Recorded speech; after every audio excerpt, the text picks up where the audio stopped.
UCC. Now, uniform means the same, or, basically everything is alike. What they did in the early 1930s is to take equity law, where the judge has an arbitrary decision, and admiralty law, and combine them together into the UCC, uniform, so that equity and admiralty are now the same. That makes everything a lot more convenient, doesn't it? Convenient for whom? Convenient for you? No, the people who were taking advantage of it. This is uniform commercial code. What does commerce mean? Trade. Trade, contract. And code is not law, necessarily. It's, it's convoluted. It's cryptic, and it's hard to understand. Now, under common law, the presumption is that you have rights, unless you voluntarily waive them. All of your rights are protected except the ones you give up.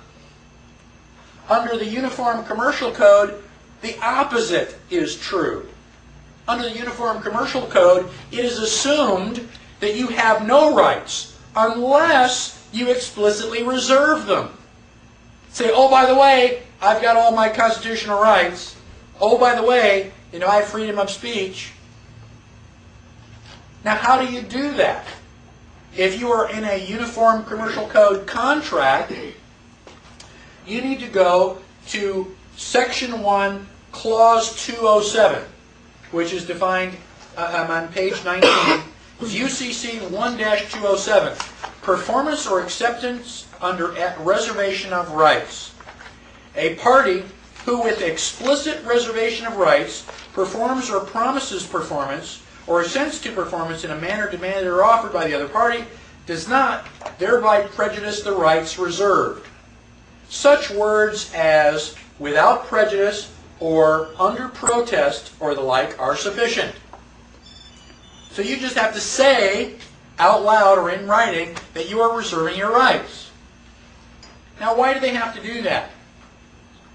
They have to do that because any body of law, in order to be valid, must have two items: remedy and recourse.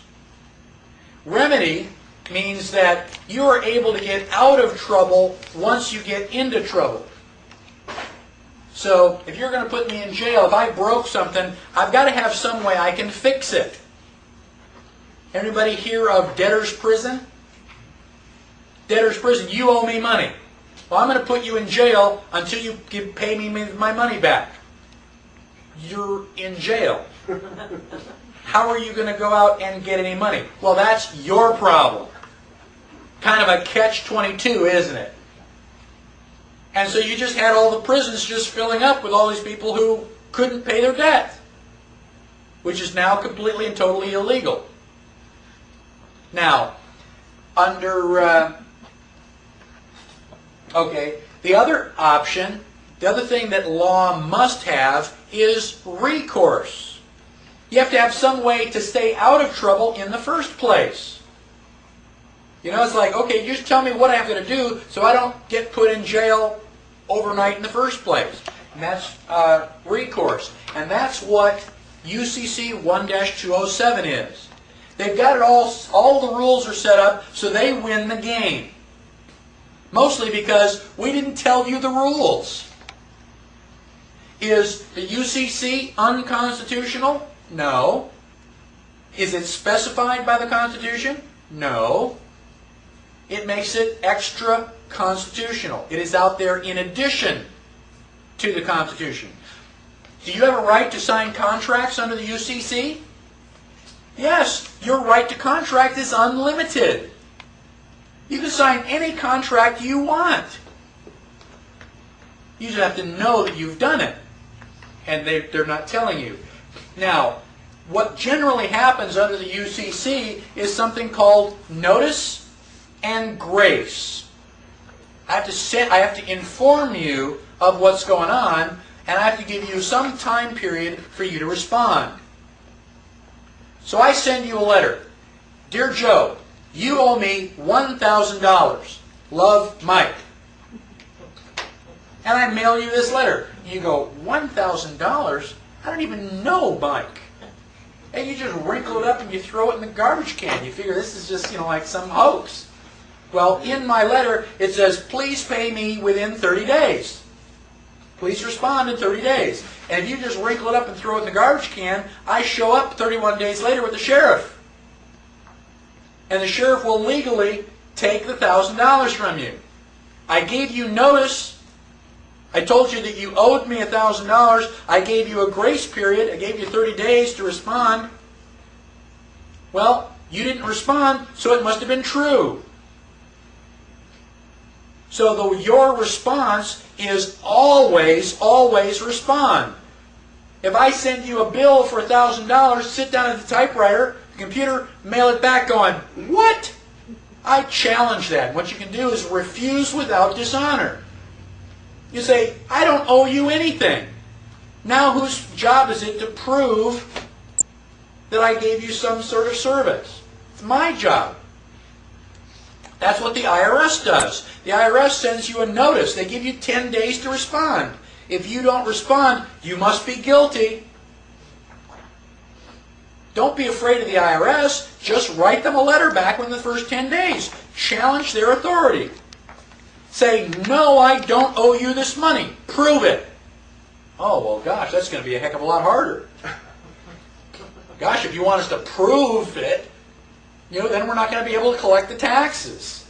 Good. Isn't that more often cause of, okay, we need to audit you to prove it? And that's my fear of it. What's your Fifth Amendment right? Go ahead, audit. I've got a Fourth Amendment right to be secure in my person's, house's, papers, and effects, and a Fifth Amendment right not to incriminate myself.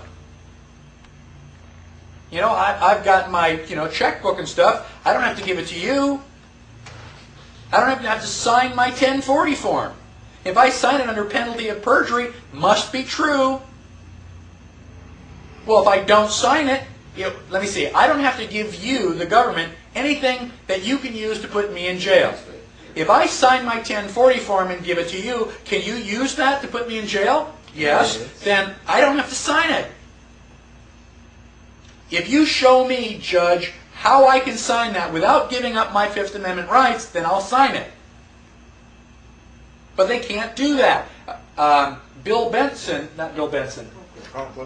Conklin has a website, and he did that, and the judge says, I cannot rule on your case. He didn't say you have a lousy argument. He just said, I can't rule on your case because if I do, it's going to completely flip, the whole economic system. Oh, so my rights are going to be violated because it's going to be embarrassing for you? That's what's going to be happening in a couple weeks when we, bring the IRS. We are doing an IRS audit. Bring in your paperwork. You show us where the law says we've got to pay this cash. Now, I think the IRS is on their way out. The IRS, by its own statistics, say that 1 out of 5 people does not pay taxes. We've stopped volunteering. It's about time. 98%? And it took us a while to figure it out. Is that 1 in 5 that should, or 1 in 5 period, including kids and everybody? I think I don't know the exact statistics. I think it is 1 out of 5 people that the IRS claims should be. Okay? Because if you go by my statistics, everybody who's paying taxes shouldn't be. So I think the IRS is out to lunch. You don't have to worry about the IRS anymore. What you do have to worry about is what they're going to replace it with. National sales tax? Oh, that's better. We got rid of the lion and we got the tiger. Well, that's stupid. Which